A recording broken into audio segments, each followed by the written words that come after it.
ब्रह्म विद्यापीठ कैलाशाश्रम के पंचम पीठाधीश महामंडलेश्वर परम पूज्य श्री प्रेमपुरी जी महाराज की जय। परम पूज्य श्री स्वामी अखंडानंद जी महाराज की जय। परम पूज्य श्री स्वामी जी महाराज की जय। ॐ शन्नो मित्रः शं वरुणः शन्नो भवत्वर्यमा शन्न इन्द्रो बृहस्पतिः शन्नो विष्णुरुक्रमः। नमो ब्रह्मणे नमस्ते वायो त्वमेव प्रत्यक्षं ब्रह्मासि त्वमेव प्रत्यक्षं ब्रह्म वदिष्यामि ऋतं वदिष्यामि सत्यं वदिष्यामि तन्मामवतु तद्वक्तारमवतु अवतु माम् अवतु वक्तारम्। ॐ शान्ति शान्ति शान्तिः।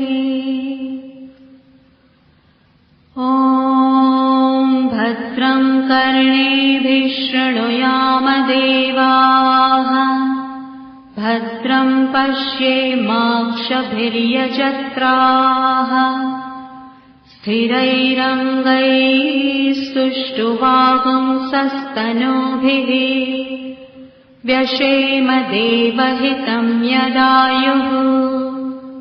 स्वस्ति न इन्द्रो वृद्धश्रवाः स्वस्ति नः पूषा विश्ववेदाः स्वस्ति नस्तार्क्ष्यो वरिष्ठनेमिः स्वस्ति नो बृहस्पतिर्दधातु।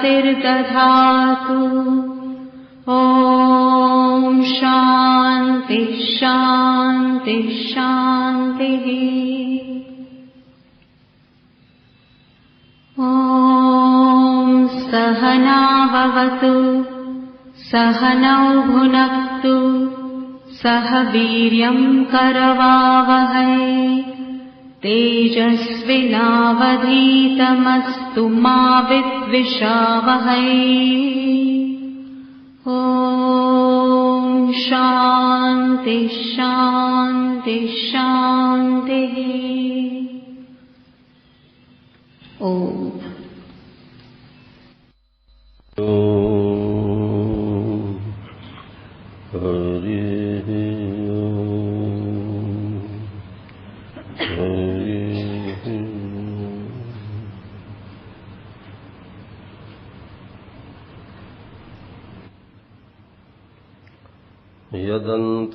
यदन्तश्चातुर्यं विलसति समाधुर्यमखिलं गुणालीयं नित्यं वरयति मरालीवदयितं स्मरामि प्रातस्तं सरुचिकरुणापूरमधुरम् अखण्डानन्दं श्री गुरुवरमहं ब्रह्म परमम् नारायणं नमस्कृत्य नरं चैव नरोत्तमं देवीं सरस्वतीं व्यासं ततो जयमुदीरये। शङ्करं शङ्कराचार्यं केशवं बादरायणं सूत्रभाष्यकृतौ वन्दे भगवन्तौ पुनः पुनः। ईश्वरो गुरुरात्मेति मूर्तिभेदविभागिने व्योमवद्व्याप्तदेहाय दक्षिणामूर्तये नमः। कृष्णाय वासुदेवाय हरये परमात्मने प्रणतक्लेशनाशाय गोविन्दाय नमो नमः। गोविन्दाय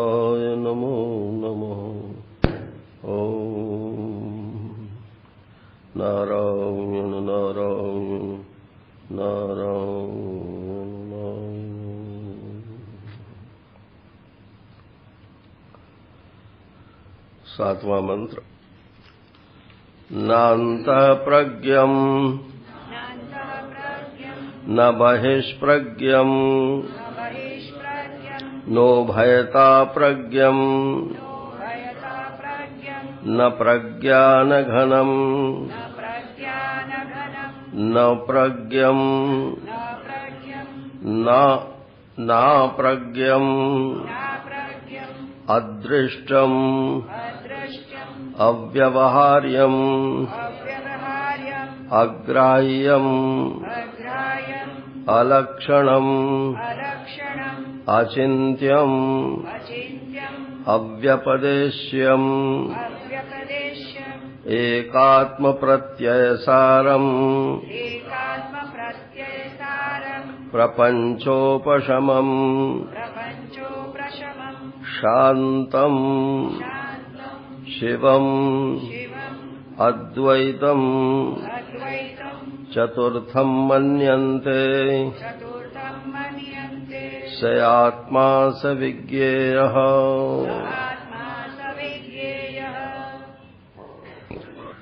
हरि ओम।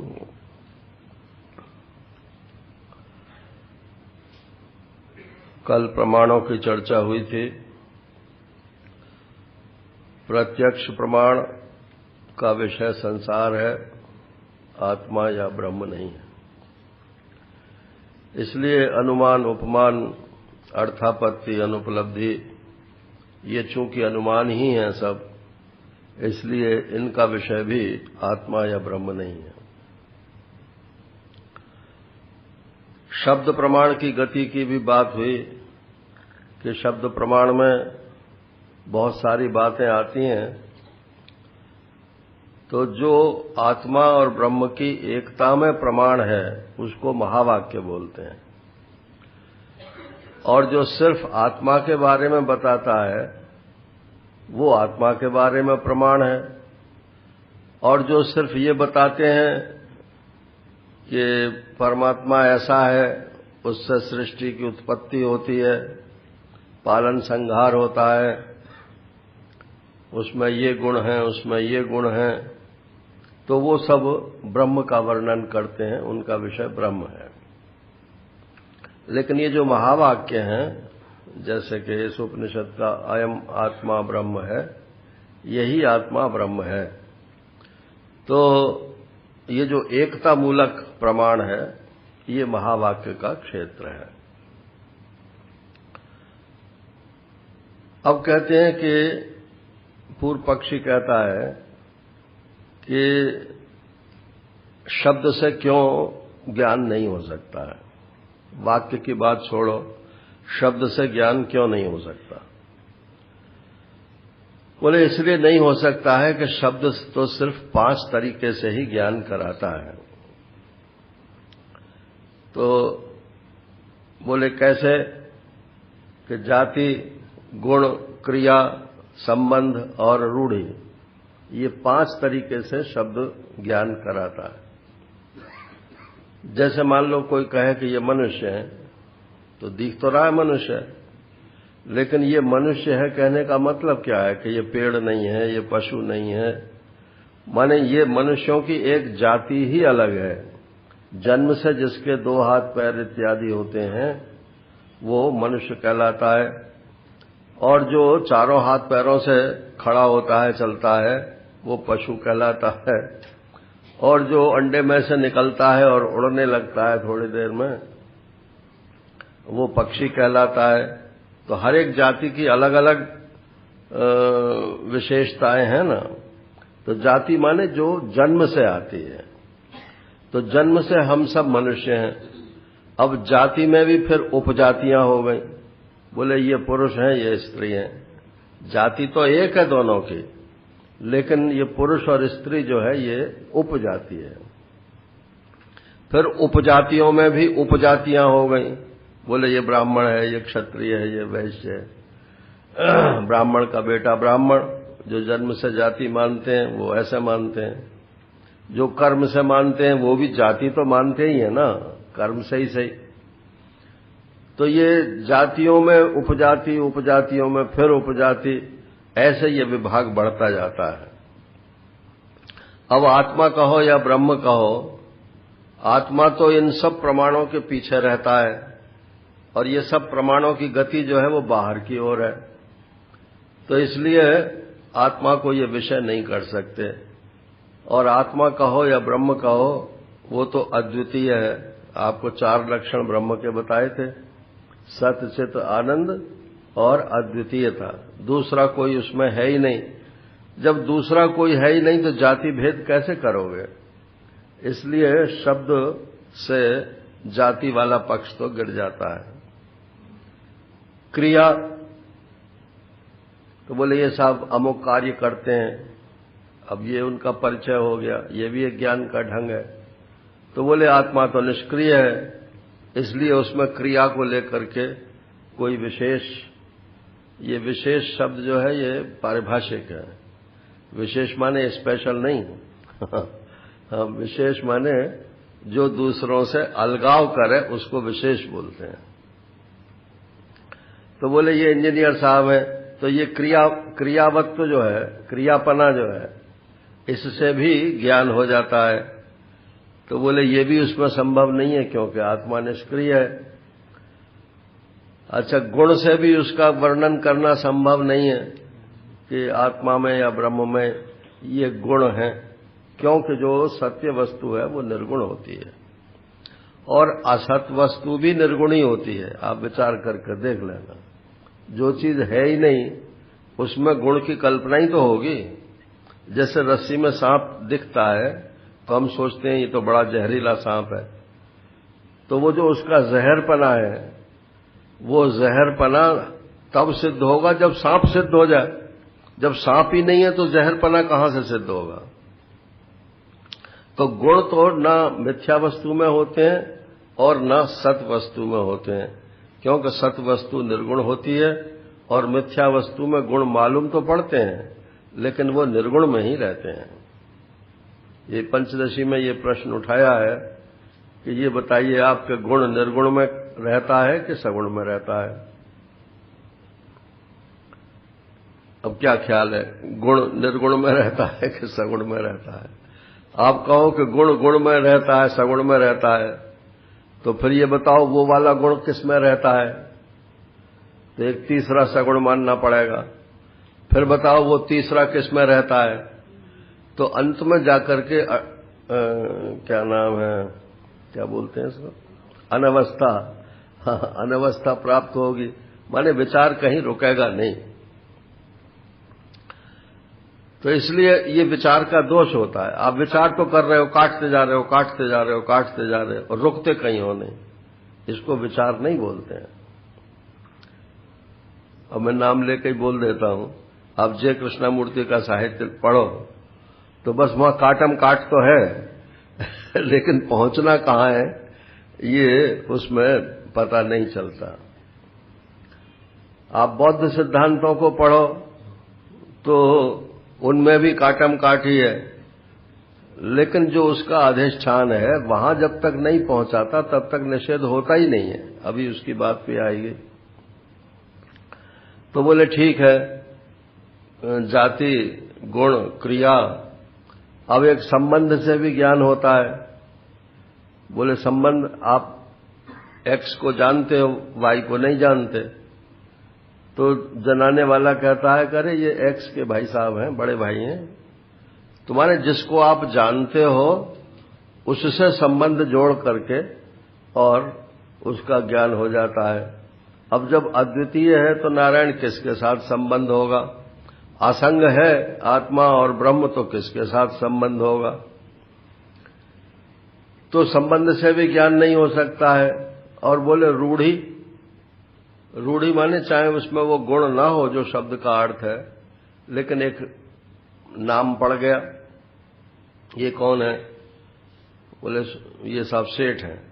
अब सेठ एक गोत्र होता है पंजाबियों में बोले सेठ साहब, तो सेठ साहब वो भले ही चाहे पैसे पैसे को मोहताज हो, लेकिन उनका नाम तो अब सेठ ही हो गया ना। तो नाम इसको रूढ़ी बोलते हैं। वो जो नाम रख दिया गया वो रख दिया गया। तो क्या ऐसे ही आत्मा और ब्रह्म रूढ़ी से जाना जाएगा? तो नारायण बुरा तो मानना मत, लेकिन होता यही है कि हम एक ब्रह्म को रूढ़ी से नाम मान लेते हैं। अब तक तो हम अपने को शरीर मानते थे, अब सुन लिया तो बोले अब हम ब्रह्म हैं। अब ब्रह्म क्या होता है ये तो अनुसंधान किया ही नहीं, लेकिन वो रूढ़ी से हम ब्रह्म हो जाते हैं। तो ये ज्ञान जो है इसको ज्ञान नहीं बोलते हैं। तो ये शब्द के पांचों प्रकार जो हैं ये इसमें काम नहीं आते हैं। तो फिर क्या काम आते हैं? तो बोले बस दो ही काम आते हैं, एक निषेध और एक महावाक्य का विचार।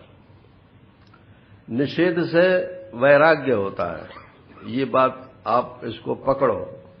आप चाहे जितना निषेध करो कि मैं ये नहीं हूं, मैं ये नहीं हूं, ये मेरा नहीं है, ये मेरा नहीं है, फिर कहते हो नहीं सब भगवान का है। तो किसी का तो मानते हो ना तुम, तो वस्तु की सत्ता तो बनी हुई है, मेरा तो नहीं है। हमारा श्री कहते थे ये वेदांती लोग कह मुकरे हैं। कह मुकरे माने कह करके फिर मुकर जाते हैं। तो बोले कि ये कह मुकरे हैं कि कैसे कि ये मेरा नहीं है, फिर कहते हैं कि ये भगवान का है। जब वस्तु है ही नहीं तो मेरा है कि भगवान का है, इसका प्रश्न कहां उत्पन्न होता है? भक्ति और ज्ञान को मिला दोगे तो फिर ये बात हो जाएगी कि ये मेरा तो नहीं है लेकिन भगवान का है। भगवान तो परोक्ष हो गया, तो ये ब्रह्म विचार में ये सहायक नहीं होता है। यहां तो जरा दिल को कठोर करके विचार करना पड़ता है। और वैसे व्यवहार में मानो सब भगवान है तो इससे राग और द्वेष आपके शिथिल रहेंगे, लेकिन असल में तो वहां सिवाय ब्रह्म के और कुछ वस्तु ही नहीं है, तो संबंध जोड़ने की जरूरत ही नहीं है। जब तक वस्तु की सत्ता मालूम पड़ती है तब तक न अभी वैराग्य है और न अभी ब्रह्म ज्ञान है। आप किसको नकार रहे हो?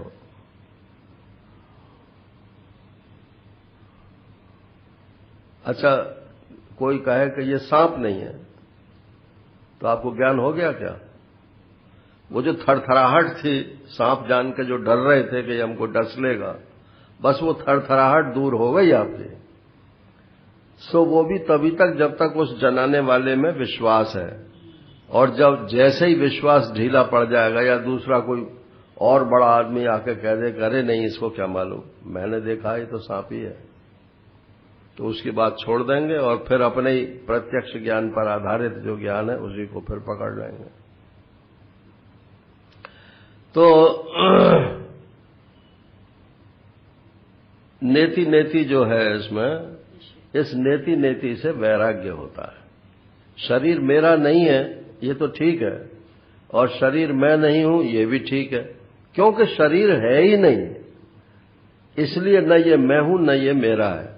और बोले शरीर तो है लेकिन ये न मैं हूं न ये मेरा है, ये वेदांत नहीं है ना। जब तक इस शरीर की सत्ता मालूम पड़ती है माने आत्मा से अलग,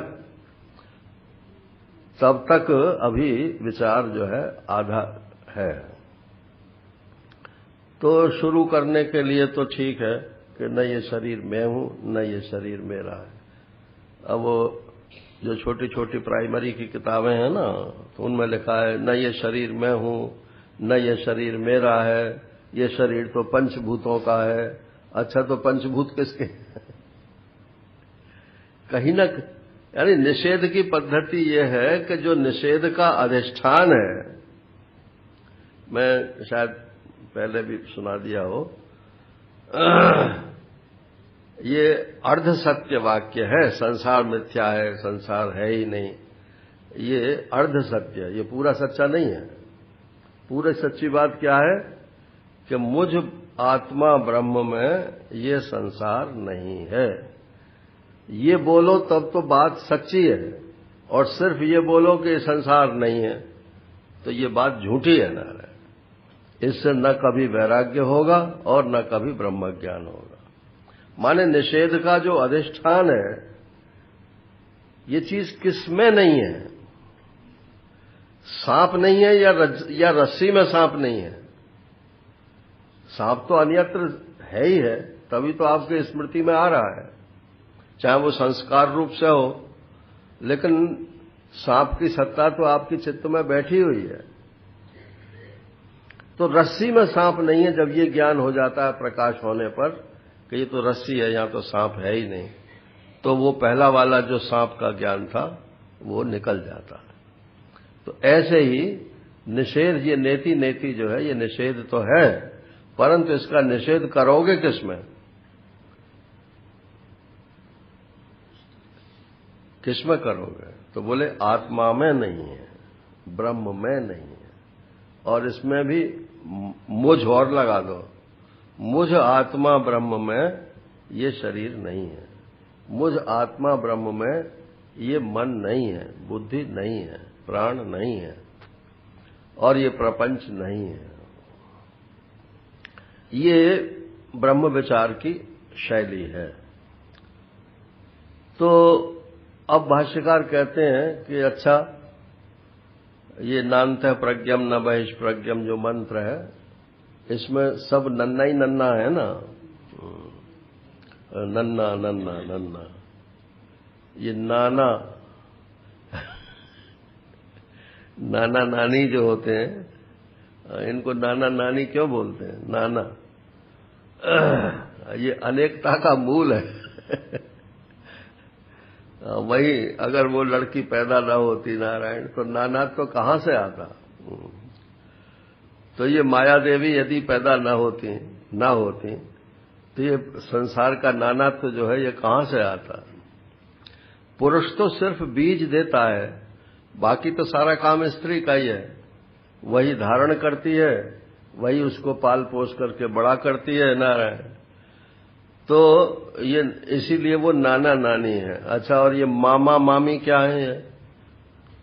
संस्कृत में तो मामा ने भी नहीं होता है ना, मामा ने नहीं। तो वो जो पूरा कुटुंब है मायके का, वो सब नकारो उसे, तब जो है ससुराल में ठीक ठाक जमोगे। बोले ना ना नहीं नी, गुजराती में कुछ नी नी काय को बोलते हैं, का के लिए बोलते हैं शायद। तो वो कुछ भी हो, अब मैं तो हिंदी संस्कृत की बात कर रहा हूं। तो इस वंश को छोड़ो, माया के वंश को छोड़ो, जहां हम पैदा हुए हैं उस वंश को छोड़ो, और जिसके आश्रित हमें रहना है, हमारी बुद्धि, उसको अपना पतिदेव स्वीकार करनी चाहिए। ये बुद्धि स्त्रीलिंग है ना, इसलिए ऐसे उदाहरण दिए जाते हैं।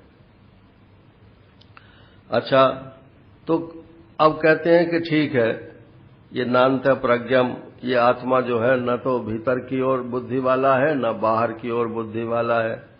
अब ये सबका निषेध करेंगे ना, तो पूर्व पक्षी कहता है कि तो फिर हमारी बात ही मान लो ना कि सब शून्य ही है, ये भी नहीं है, ये भी नहीं है, ये भी नहीं है, ये भी नहीं है। तो हम भी यही कहते हैं कि कुछ है ही नहीं, सब शून्य ही शून्य है।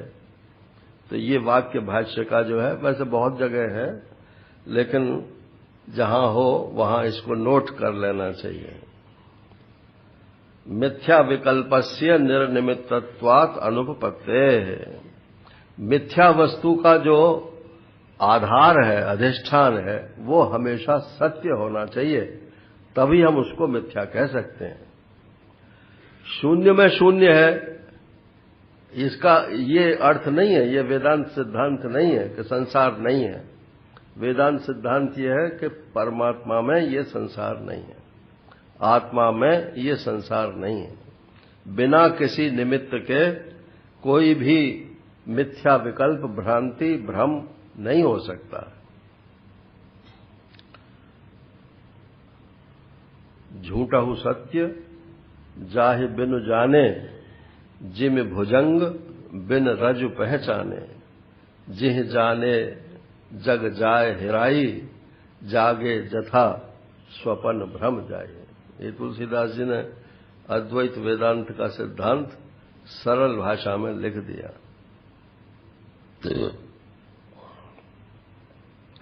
नहीं रजत सर्प पुरुष मृग तृष्णिका दिविकल्पा शुक्तिका रज्जु स्थाणुपरादि व्यतिरेकेण। कहते हैं कि अगर कहीं आपको सांप दिख रहा है तो रज्जु जरूर होनी चाहिए कहीं ना कहीं। बिना रज्जु के सर्प की भ्रांति नहीं हो सकती, बिना रज्जु के माला की भ्रांति नहीं हो सकती, बिना रज्जु के भूछिद्र की भ्रांति नहीं हो सकती। ये 3 दृष्टांत क्यों दिए जाते हैं?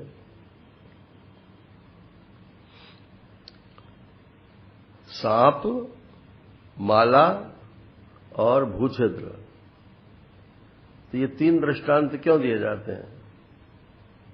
तो सांप को देख करके तो डर लगता है, तो वहां से भागने की कोशिश करते हैं। तो ये संसार रज्जु सर्पवत है, रस्सी में दिखता हुआ सांप है। तो जो वैराग्यवान हो कहते हैं भागो यहां से। तो कहां जाओगे? आसमान में लटकोगे जाके? जहां भी जाओगे वहीं संसार है। जो आधार अधिष्ठान है उसको पकड़ लो नारायण, तो ये सब का सब बेकार हो जाता है। इसकी वैल्यू तभी तक है, हेयता इसमें तभी तक है जब तक आप इसको परमात्मा के स्वरूप में अनुभव नहीं करते हो। और बोले माला, तो माला माने सोने की माला समझ लो। तो सोने की माला है तो जो लालची आदमी होगा वो उसको पकड़ने की कोशिश करेगा। तो ये उपादेयता है। संसार में न हेयता है और न उपादेयता है। और बोले अरे ये तो सांप भी नहीं है, माला भी नहीं है, ये तो ऐसा लगता है कि धरती में दरार पड़ गई है, कोई लाइन खिंची हुई है।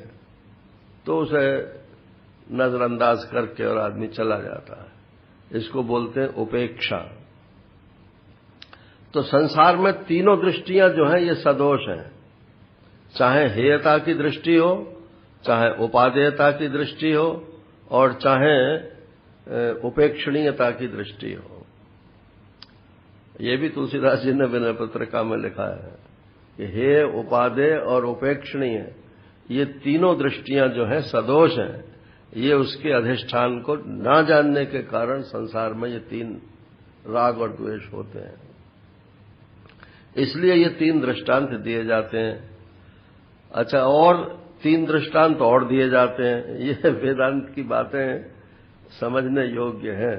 जैसे एक तो यही रज्जु सर्प का दृष्टांत है। तो बोले रस्सी में जो सांप दिखता है वो क्यों दिखता है?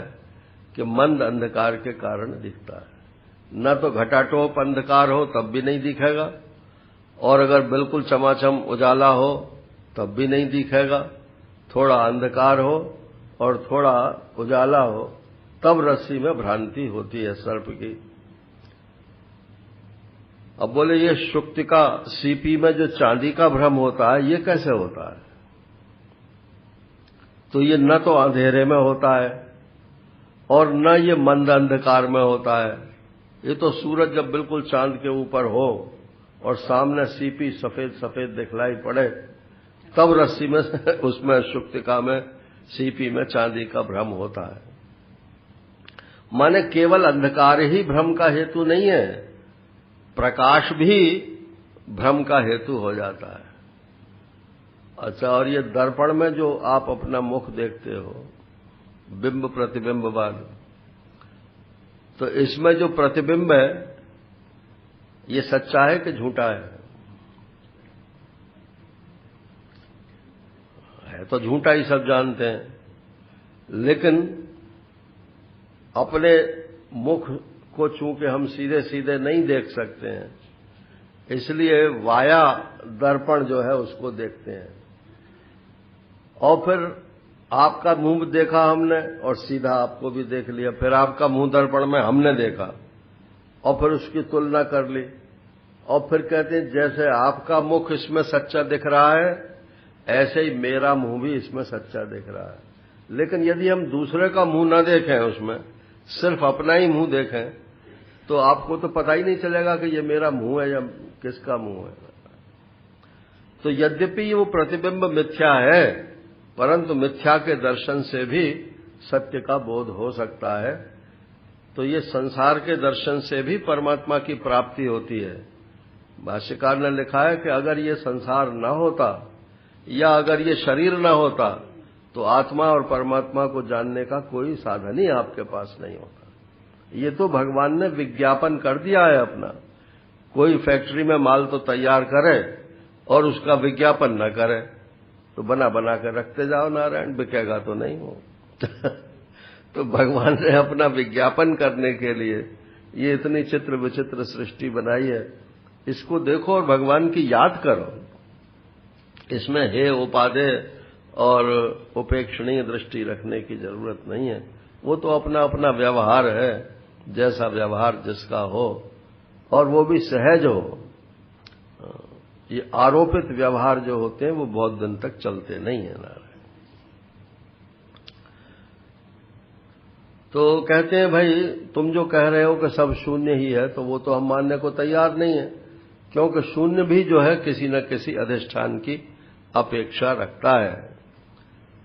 तो कहते हैं अच्छा तो फिर नेति नेति से इसका कैसे ज्ञान हो जाएगा? बोले नेति नेति से सांप का निषेध करने से रस्सी का ज्ञान तो नहीं हो सकता है, लेकिन आत्मा में जो गड़बड़झाला दिख रहा है इसका निषेध करने से आत्मा का ज्ञान हो जाएगा। बोले क्यों हो जाएगा? कि आत्मा स्वयं प्रकाश है। इसको प्रकाशित करने के लिए किसी अन्य प्रकाश की जरूरत नहीं है। इसमें जो अन्यथा रूप दिख रहा है, दूसरा दूसरा भाव दिख रहा है, दूसरा दूसरा रूप दिख रहा है, बस उसका निषेध कर दो।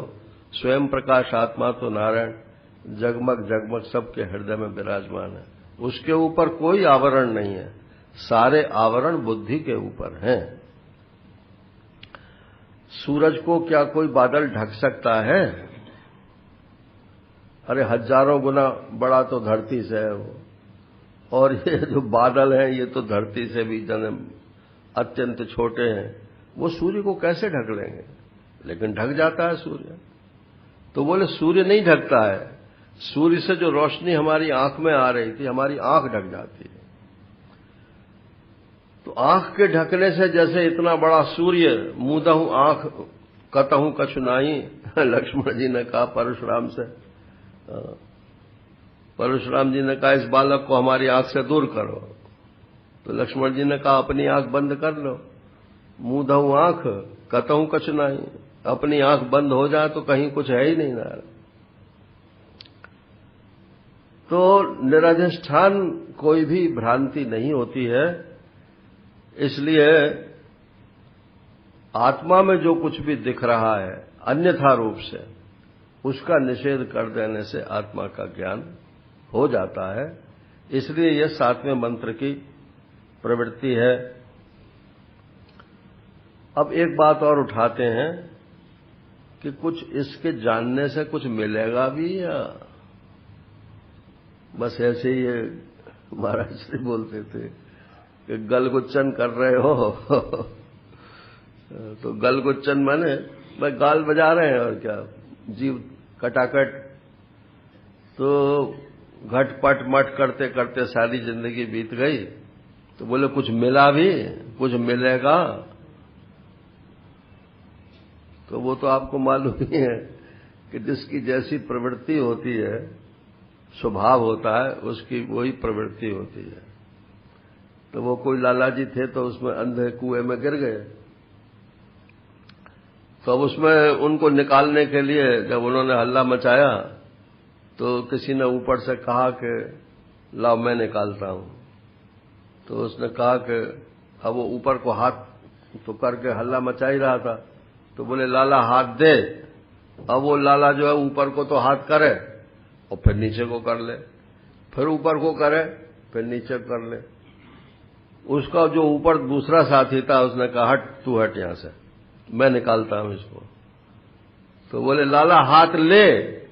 तो खट से उसने हाथ पकड़ लिया क्योंकि उसे आदत जो भाषा जो उसको समझता था वो लेने की भाषा तो समझता था, वो देने की भाषा तो उसे आती नहीं थी नारायण। तो बोले कुछ मिलेगा भी इसमें? तो ये जो लोभी लोग होते हैं बोले अगर कुछ नहीं मिलेगा तो हमें वेदांत नहीं चाहिए नारायण। इसीलिए वेदांत में प्रवृत्ति लोगों की कम भी होती है। क्योंकि वो सबको यही चाहिए जो भोग है, ऐश्वर्य है। तो बोले मिलेगा क्या इससे? तो भाष्यकार लिखते हैं सबसे बड़ी चीज मिलेगी। सबसे बड़ी चीज क्या है कि आपके दुख और बंधन का जो मूल कारण है वो अविद्या, और अविद्या से उत्पन्न जो तृष्णा है और की जो चाह है, ये चाह ही आपके दुख और बंधन का कारण है। इसलिए जैसे ही आप अपने स्वरूप को जानते हो, पूर्णमदः पूर्णमिदम् पूर्णात् पूर्णमुदच्यते पूर्णस्य पूर्णम आदाय पूर्णमेवावशिष्यते, जैसे ही अपनी पूर्णता का बोध होता है नारायण, तैसे ही वो सारी तृष्णा जो है वो समाप्त हो जाती है। और तृष्णा गई तो चाह गई, चिंता गई, और मनुआ बेपरवाह, और जिनको कछु न चाहिए सोई शहंशाह वही शहंशाह है ना। और जिनकी कभी प्यास पूरी नहीं होती, एक गिलास मिल गया तो दूसरा दो, दूसरा मिल गया तो तीसरा दो। न वित्तेन तर्पणीयो मनुष्य, ये तो कठोपनिषद का वचन है। वित्त से, पैसे से, धन से, संपत्ति से आज तक कोई तृप्त नहीं हो पाया। अब ये कथा कब की है? बोले आदि सतयुग की है नारायण। तो मनुष्य की प्रवृत्ति, प्रकृति जो है वो हमेशा से एक सी चीज रहती है, करीब करीब, थोड़ा थोड़ा हेर फेर होता है। तो अगर आज हमारे मन में धन की तृष्णा है तो इसमें ताज्जुब की तो कोई बात नहीं है, लेकिन ये तृष्णा निवृत्त कैसे होगी? तो बोले ये अपने स्वरूप को जानने से हो जाती है। तो जिनको भाई अपनी अविद्या और अपनी तृष्णा निवृत्त करनी हो, अविद्या कामना अगर ये निकल गई तो कर्म तो फिर रहो या मत रहो, कर्म का तो कुछ अर्थ ही नहीं है।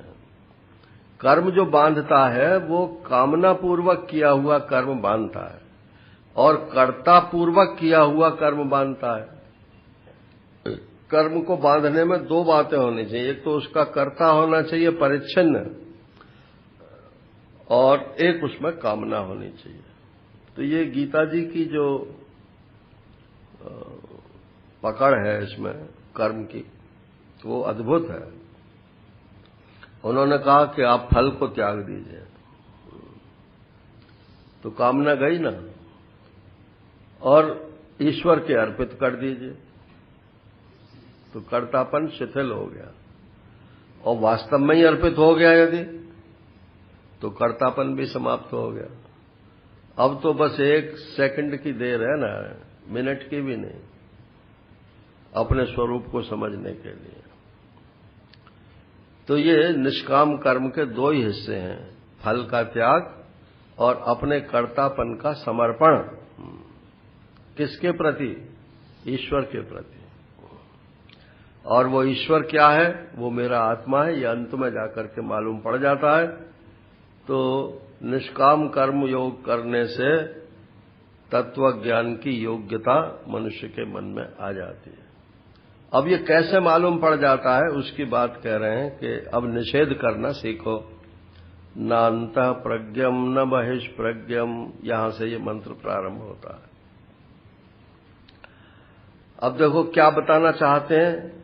4 चरण की प्रतिज्ञा की थी ना कि ये आत्मा 4 पाद वाला है, तो 4 पाद में 3 पाद का तो वर्णन हो गया, जागृत, स्वप्न और सुषुप्ति। तो इसमें आत्मदेव किन रूपों में रहते हैं? जागृत अवस्था में विश्व रूप में रहते हैं, स्वप्न अवस्था में तेजस रूप में रहते हैं, और सुषुप्ति अवस्था में प्राज्ञ रूप में रहते हैं। और अब इसी का जनरलाइजेशन कर दो, माने व्यापकीकरण कर दो, तो विश्व की जगह हो गए विराट, और तेजस की जगह हो गए हिरण्यगर्भ, और प्राज्ञ की जगह हो गए ईश्वर। अब ये विराट, हिरण्यगर्भ, ईश्वर ये तो समष्टि में हो गए, और विश्व, तेजस, प्राज्ञ ये एक व्यष्टि में हो गए। अब उधर क्या बचा और इधर क्या बचा? माने जब निषेध करोगे तो जो बचने वाला है उसमें निषेध किया जाता है। तो अब देखो इसमें कि विश्व किसमें दिख रहा है। ऐसा नहीं है कि ये विश्व आत्मा नहीं है। इस बात को मैं जरा जोर से बोल रहा हूं। ये विश्व भी आत्मा ही है, लेकिन ये चौथा जो इसको बताया जा रहा है, वो चौथे का मतलब ऐसा नहीं है कि 1, 2, 3 और 3 के बाद 4। 3 के बाद जो 4 होता है, उसके बाद तो 5 भी होता है, फिर 6 भी होता है, उसकी कहीं गिनती का अंत नहीं होता है। तो बोले ये चौथा कैसा है कि ये जो तीनों में रहता हुआ तीनों से विलक्षण है। देखो ये 3 है, मान लो 1, 2, 3। इन तीनों में क्या चीज है जो तीनों में रहती है?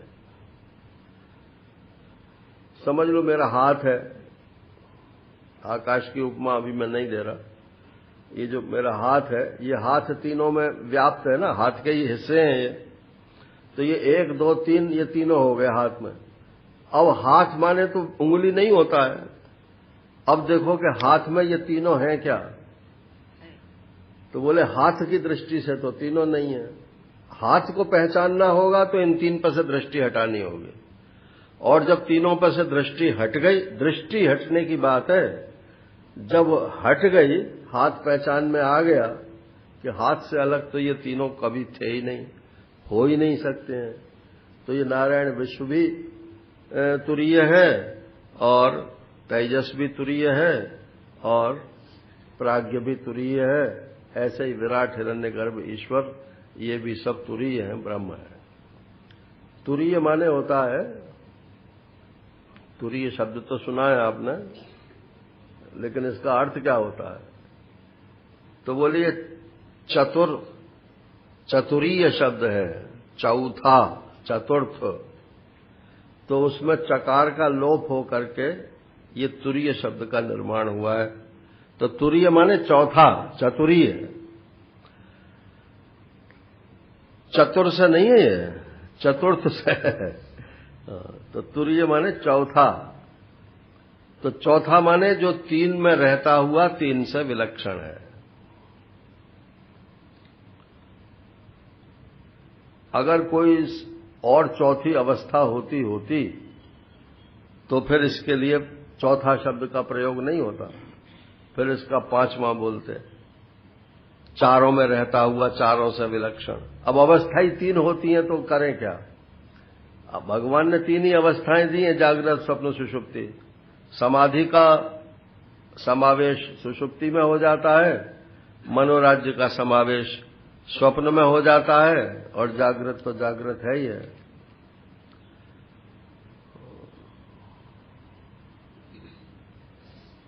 अच्छा देखो, हम मर करके कहां जाना चाहते हैं? बोले स्वर्ग में जाना चाहते हैं। तो अपनी ये जो जागृत अवस्था है, इसको हम खींच करके स्वर्ग में ले जाना चाहते हैं। और ये नहीं मालूम है कि वहां स्वर्ग का शरीर ही अलग होता है।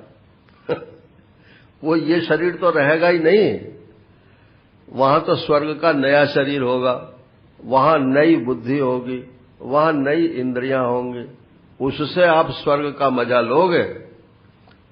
ये तो यहां ये बात बताई जाती है, और फिर भ्रम ये भी हो जाता है कि बस सशरीर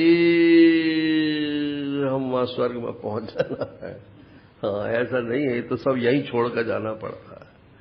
वो जो सूक्ष्म शरीर में वासना है अपने सातत्य की, यही तो संतान के रूप में पैदा होती है। ये वासना जो है, संतान माने कंटिन्यूएशन इन टाइम। मैं तो मर जाऊंगा, मेरा बेटा बना रहेगा। तो काल में अपने को आगे बढ़ाना, यही संतान की इच्छा है। और गुरु शिष्य में भी यही है। वो कल्याण के लिए गुरु शिष्य होते हैं, वो अलग बात है, लेकिन शिष्य बनाना कर्तव्य नहीं है महात्मा के लिए। वो तो फिर वैसे ही जैसे संतान पैदा करना शिष्य है। तो नारायण कोई गुरु शिष्य बन जाए तो वो ब्रह्मज्ञानी हो जाए, बस इतनी बात है। उसकी संतति आगे चलेगी कि नहीं चलेगी, इससे कोई मतलब नहीं। तो ये काल में अपने आप को खींच करके हम समझते हैं जागृत अवस्था हमारी स्वर्ग में भी जाकर पहुंच जाएगी। और योग वासिष्ठ आप पढ़ो तो उसमें तो ये सब जितने भी लोकांतर जन्म जन्मांतर, ये सब जो है इसी में तेजस के अंतर्गत आते हैं, तेजस के अंदर। लेकिन तेजस का विचार विश्व रूप से ही कर सकते हो आप, तेजस रूप से विचार नहीं कर सकते। तो नान्तः प्रज्ञम, ये आत्मा जो है, जो चतुर्थ आत्मा है, आखिर में देखो चतुर्थम मन्यन्ते, इसको चौथा मानते हैं, मन्यन्ते, चौथा है नहीं है, माने 1 2 3 की अपेक्षा से चौथा नहीं है, 1 2 3 में रहता हुआ उनसे विलक्षण। ये भी वेदांत में विलक्षण शब्द का प्रयोग होता है। विलक्षण माने एक लक्षण ऐसा है जो तीनों में नहीं है। विश्व तो बंधा हुआ है जागृत अवस्था से, और तेजस बंधा हुआ है स्वप्न अवस्था से। ऐसी सब अपनी अपनी अवस्थाओं से बंधे हुए हैं। विराट भी बंधा हुआ है, और हिरण्यगर्भ भी बंधा हुआ है, सूक्ष्म सृष्टि का मालिक है। और ईश्वर भी नारायण माया के साथ बंधा हुआ है। बंधा हुआ शब्द किसी और अर्थ में मत समझ लेना, माने उसकी उपाधि जो है वो उसके साथ लगी रहती है। बिना माया का ईश्वर नहीं होता है। इसलिए जितने ये द्वैतवादी संप्रदाय है ना, शांकर अद्वैत को छोड़ करके सब वैष्णव लोग जो हैं वो परमेश्वर को माया सहित विशिष्ट मानते हैं। माया कभी उनसे अलहदा नहीं होती है। और अपने यहां माया विशिष्ट नहीं मानते हैं, अपने यहां मायोपाधिक मानते हैं। माया उसकी उपाधि है, जब तक है तब तक है, जब नहीं जरूरत है तब नहीं है ना। ब्रह्म में माया नहीं है। इसीलिए एक नया शब्द ईश्वर के अलावा ब्रह्म शब्द का प्रयोग श्रुति ने किया। ब्रह्म माने जिसमें माया नहीं है, निरुपाधिक है। और ईश्वर माने जिसमें माया है वही ब्रह्म, ब्रह्म कोई दूसरा नहीं हो जाता। तो ये सोपाधिक माया मानते हैं, विशिष्ट नहीं मानते हैं। तो ये अंतः प्रज्ञ नहीं है। ये आत्मा चतुर्थ जो है ये अंतः प्रज्ञ नहीं है, माने इसका बुद्धि के साथ, वहां माया है यहां बुद्धि है। प्रज्ञा माने बुद्धि। तो उस बुद्धि को लेकर के तो हम प्रज्ञ बने हुए हैं। अब अंतः प्रज्ञ माने मैं तेजस अवस्था वाला नहीं हूं। तो बोले कौन है फिर वो तेजस है कौन? कि हूं तो मैं ही, लेकिन वो मेरा औपाधिक रूप है।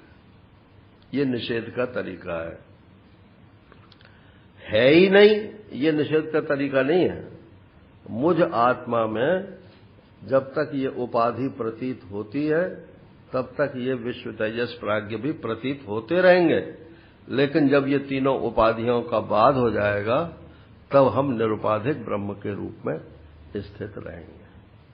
तो ये निरुपाधिकता समझाने के लिए ये सारा निषेध किया जा रहा है। कोई आपको विशिष्ट बनाने के लिए नहीं है। तो महाराज श्री सुनाते थे कि हम 3 लोग गए एक महात्मा के पास। तो एक तो महाराज श्री थे, एक चक्र जी महाराज थे, और एक का नाम उन्होंने नहीं बताया। तो बोले 3 जने थे हम। तो हमने उनसे महात्मा से कहा कि आप परमात्मा का साक्षात्कार करा सकते हैं, आप कराइए। तो महात्मा ने कहा भाई ऐसे थोड़ी जबरदस्ती थोड़ी होता है कि कराइए तो हम करा दें तुम्हें, जो साधन है उसका उसे करो, हो जाएगा। कि नहीं, अब वो जो तीसरे सज्जन थे वो ज्यादा ही पीछे पड़ गए। तो उन महात्मा ने कहा अच्छी बात है, अब ये पूर्णिमा आ रही है तो इस पूर्णिमा को तुम तीनों लोग आ जाना। आ गए रात में। अब उन्होंने कहा कि सब बैठ जाओ, पालती मार मार के आसन बांध के बैठ गए। अब बोले जब मैं कहूं तभी आंख खोलना, उससे पहले आंख मत खोलना। बैठ गए। अब उन्होंने भूमिका बांधनी शुरू की। हाँ, बोले होशियार, भगवान आ गए हैं, आंख मत खोलना अभी कोई। तो बोले आ गए तो फिर क्यों? कि नहीं, भगवान एक बात कह रहे हैं, पहले उस बात को सुन लो तब आंख खोलना। क्या बात कह रहे हैं? वो भगवान कह रहे हैं कि देखो ये जो पंडित जी हैं इनको तो इस जीवन में मैं मिल जाऊंगा, और ये जो चक्र जी के लिए कहा कि ये जो इनके साथी हैं इनको भी मैं मिलूंगा तो सही, लेकिन जरा ओढ़ ढक के मिलूंगा। ओढ़ ढक के समझ गए ना? मैंने सगुण साकार के वो उपासक थे, तो उन्होंने कहा मैं इस रूप में उनको मिलूंगा। और बोले जो तीसरे सज्जन हैं इनके तो अभी बहुत पाप हैं, तो इनको तो इस जीवन में मिलने वाला का कोई सवाल ही नहीं है, तो अगर मैं मिल गया तो इनके सारे पाप फिर कौन भोगेगा? तो इनसे ये बता दो तीसरे आदमी से कि मेरा दर्शन करके ये कोढ़ी हो जाएंगे और फिर नाली में पड़े रहेंगे। नारायण, अगर ये शर्त इनको मंजूर हो तो मैं दर्शन दे सकता हूं। सो फट से महाराज उन तीसरे आदमी ने जो है अपने पालती वालती खोल दी, आंख खोल के बोले महाराज ठहर जाओ जरा, मुझे सोचने दो। तो बाद में महात्मा ने पूछा कि तुम क्या सोच के परमात्मा को दर्शन करना चाहते थे? तो बोले महाराज हम तो ये सोच कर करना चाहते थे कि परमात्मा मिल जाएंगे तो फिर हम ब्रह्मज्ञानी कहलाएंगे, या जो कुछ भी भगत राज कहलाएंगे, लोग हमारी पूजा उपासना करेंगे। नारायण, अगर कोढ़ी बनना है तो इससे तो ठीक ठाक ही बने रहे, यही बहुत। ऐसे भगवान का क्या करेंगे? तो ये नान्त प्रज्ञम न बहिष प्रज्ञम, माने ये विश्व तेजस और प्राज्ञ ये भी कोई आत्मा से अलग वस्तु नहीं है, परंतु यदि आत्मा को समझना होगा आपको तो ये सब मन में से विकल्प निकाल करके कि हमको क्या मिलेगा और क्या नहीं मिलेगा, और फिर देखो कि इनको थोड़ी देर के लिए उठा कर रख दो, इनकी उपाधि जो है वो छोड़ दो।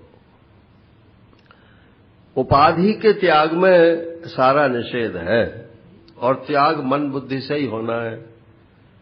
उपाधि में प्रियता न मालूम पड़े एक, और उपाधि की सत्ता का आग्रह न हो।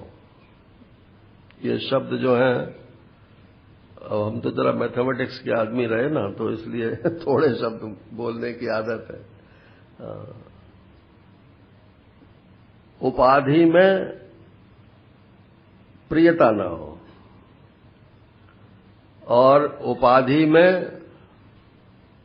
क्या सत्यता का आग्रह न हो। भ्रांति छोड़ो, भ्रांति जो है तो है, वो तो तभी कटेगी जब ज्ञान होगा। भ्रांति बनी रहे लेकिन आग्रह छोड़ दो। भ्रांति की ये उपाधि की सत्यता का आग्रह न हो और उसमें प्रियता न जगे, तब निषेध होता है। तो प्रियता न जगे ये इसको वैराग्य बोलते हैं, और उपाधि का आग्रह न रहे, माने उसकी सत्यता का आग्रह न रहे, ये विपर्य में दुराग्रह जो प्रतिबंध है, ये इस प्रतिबंध की निवृत्ति बोलते हैं। ये कब नहीं होगा? जब आप गुरु मुख से इस वेदांत को सुनोगे तब, और अपने आप किताब पढ़ के यदि करोगे तो उपाधि का आग्रह बना ही रहेगा। तो नान्ता प्रज्ञम न बहिष, अरे हरि ओम पूर्णमदः पूर्णमिदं पूर्णात् पूर्णमुदच्यते पूर्णस्य पूर्णमादाय पूर्णमेवावशिष्यते। ओम शांति शांति शांति। हरि ओम। पूज्य महाराज जी के चरणों में प्रणाम। आज 28 अप्रैल शनिवार, वैशाख सुदी एकादशी। कल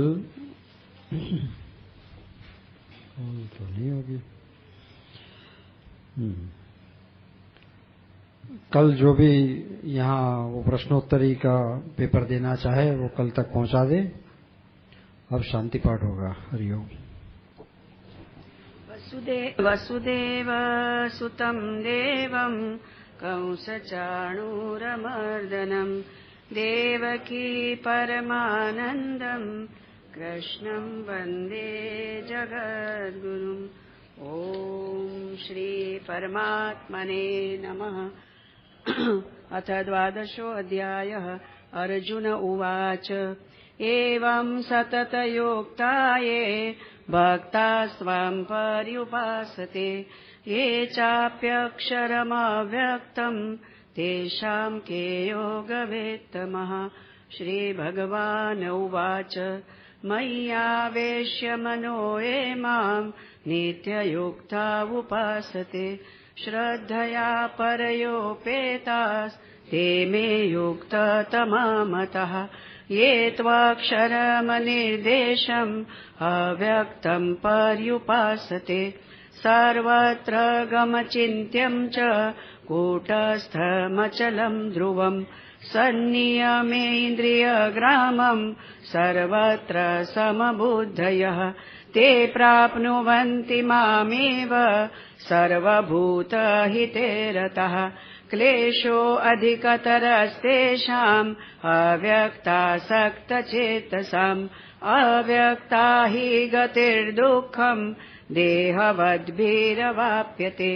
ये तु सर्वाणि कर्माणि मयि सन्न्यस्य मत्परः अनन्येनैव योगेन मां ध्यायन्त उपासते तेषामहं समुद्धर्ता मृत्युसंसारसागरात् भवामि न चिरात् पार्थ मय्यावेशितचेतसाम्।